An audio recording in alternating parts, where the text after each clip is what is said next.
நம்ம தளபதி விஜயோடைய ஜனநாயகன் திரைப்படம் இப்போ அஃபிஷியலாகவே போஸ்ட் பண்ணிடுச்சு. கேவிஎன்சிலிருந்துமே நேற்று அஃபிஷியல் நோட்டுமே கொடுத்துட்டாங்க. படம் வந்து ஜனவரி 9 அன்னைக்கு ரிலீஸ் ஆக போகிறது இல்லைன்னு. இந்த படம் என்ன ரீசனுக்காக போஸ்ட்போன் பண்ணியிருக்காங்கன்றது உங்களுக்கு நல்லாவே தெரியும். ஸோ கோர்ட்டில் கேஸ் போயிட்டு இருக்கு. சென்சர் சர்டிஃபிகேஷன் கட்ஸ்லாம் பண்ணி முடிச்சுட்டு பட் இன்னும் சர்டிஃபிகேட்டை இஷ்யூ பண்ணாமல் சிபிஎஃப்சி டிலே பண்ணிட்டு இருந்ததுனால கோர்ட்டில் கேஸ் போட்டாங்க. ஸோ ஆனால் அந்த கோர்ட்டில் அந்த கேஸ் வந்து இன்னுமே வந்து தாமதமாக போகுது. ஜனவரி 9 அன்னைக்கு தான் வந்து மேக்ஸிமம் இந்த படத்துக்கு சென்சர் இஷ்யூ பண்ணலாமா இல்லையான்னு கோர்ட் முடிவெடுக்க போகிறாங்க.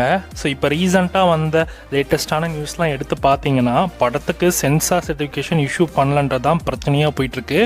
என்னதான் சிபிஎஃப்சி சைடில் இருந்து இந்த கட்ஸை தூக்குங்க, இந்த டைலாக்கை மியூட் பண்ணுங்க அப்படின்னு அவங்க சொல்லியும் படம் வந்து படத்தோட ப்ரொடக்ஷன் டீம் அண்ட் எடிட்டிங் டீம்லாம் வந்து வச்சு அவங்க சொன்ன கட்ஸ் எல்லாமே ரிமூவ் பண்ணிவிட்டு ப்ராப்பரான யூஏ சர்டிஃபைடும் வாங்கிட்டு அண்ட் மொத்தம் எவ்வளோ ரன் டைம் அப்படின்றதையும் ஸோ எல்லாமே நோட் பண்ணிட்டோம். பட் இன்னும் சென்சார் சர்டிஃபிகேஷன் இஷ்யூ பண்ணலை.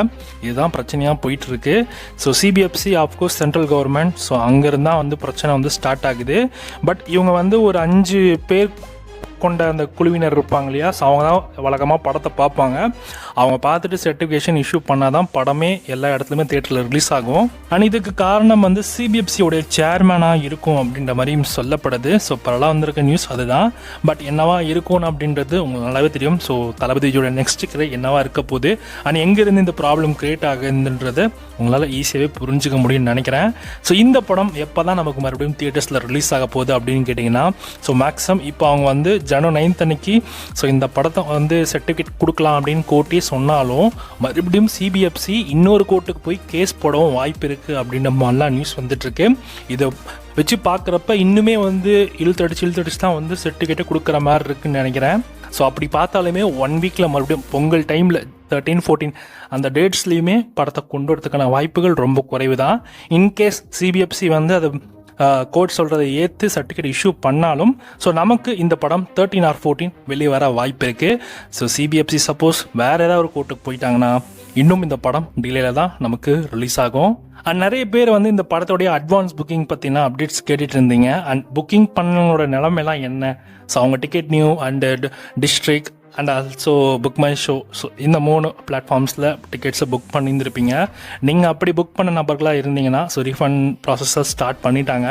ஸோ பேங்க்கில் புக் பண்ண நண்பர்களுக்கு எல்லாருமே ஸோ அவங்களுக்கு ரீஃபண்ட் கிடச்சிருச்சு. ஸோ தமிழ் நண்பர்களுக்கு இன்னும் கிடைக்கல. ஸோ இன்னும் ஒரு 1 or 2 டேஸில் உங்களுக்கு அந்த ரீஃபண்ட் வந்துடும். இன்கேஸ் நீங்கள் ஆஃப்லைனில் டிக்கெட்ஸை பை பண்ணவங்களா இருந்தீங்க அப்படின்னா ஸோ உங்களுக்கு தலையெழுத்து நீங்கள் தியேட்டரில் போய் ஸோ அதோடைய ஒரிஜினல் ப்ரைஸ் எவ்வளவோ அவ்வளோதான் உங்களுக்கு ரீஃபண்ட் கொடுப்பாங்க. அதுவும் ரசிகர் மன்றம் மூலமாக டிக்கெட் எடுத்திருந்தீங்க அப்படின்னா ஸோ எனக்கு தெரிஞ்ச எல்லாருமே ரசிகர் மன்ற ஷோ தான் எப்படி ஃபர்ஸ்ட் மேக்ஸிமம் வாங்கியிருந்திருப்பீங்க. இந்த ஊர் சைடு தேட்டர்ஸ்லாம் கூட ஸோ மேக்ஸிமம் ரசிகர் மன்றத்துக்கு தான் வந்து ஃபர்ஸ்ட் ஷோ கொடுத்துருக்காங்க. ஸோ கண்டிப்பாக அந்த அமௌண்ட் வந்து உங்களுக்கு ரீஃபண்ட் ஆகுமான்றது ஸோ 100% ஷோர் கிடையாது. நீங்கள் தியேட்டர்லேயே போய் கேட்டாலும் ஸோ அவங்க ஒரே சொல்லக்கூடிய ஒரு வார்த்தை என்னென்னா, இந்த டிக்கெட்டை நீங்கள் யார்கிட்ட வாங்கினீங்களோ அவங்ககிட்டே போய் ரீஃபண்ட் வாங்கிக்கோங்க. அப்படி இல்லை அப்படின்னா நீங்கள் அந்த டிக்கெட்டை மறுபடியும் வச்சுக்கிட்டு ஸோ மறுபடியும் எஃப்டிஎஃப்எஸ் வந்து ஸோ அந்த ரசிகர் மன்றத்துக்கு தான் கொடுப்பாங்க. ஸோ தியேட்டருக்கு எப்பவுமே வந்து அவங்க தான் ஃபஸ்ட்டு ப்ரிஃபரன்ஸ். ஸோ அப்படி இருக்கப்போ ஸோ நெக்ஸ்ட்டு அந்த படம் வந்து வரப்போ அப்போ எஃப்டிஎஃப்எஸ்க்கு நீங்கள் அந்த டிக்கெட்டை கூட யூஸ் பண்ணலாம்னு நினைக்கிறேன். அது எப்படின்றது தெரியல, நீங்கள் கேட்டு விசாரிச்சுக்கோங்க. ஸோ 4 நாளாக புக் மை ஷோவும் அண்டு டிஸ்ட்ரிக்ட் ஆப்பை ஓப்பன் பண்ணி டிக்கெட் ஓப்பன் ஆச்சா இல்லையான்னு 5 நிமிஷத்துக்கு ஒரு வாட்டி 2 நிமிஷத்துக்கு ஒரு வாட்டி பார்த்து ஸ்ட்ரெஸ் ஆன நண்பர்களுக்கு சாரி, இது எதுவும் நம்ம கையில் இல்லை. ஸோ எல்லாம் இது வந்து எப்படி நம்ம வந்து அது எப்படி சொல்கிறது தெரில. பட் ஓகே, இதுவும் கடந்து போகும் அப்படின்ற மாதிரி எடுத்துக்க வேண்டியது தான்.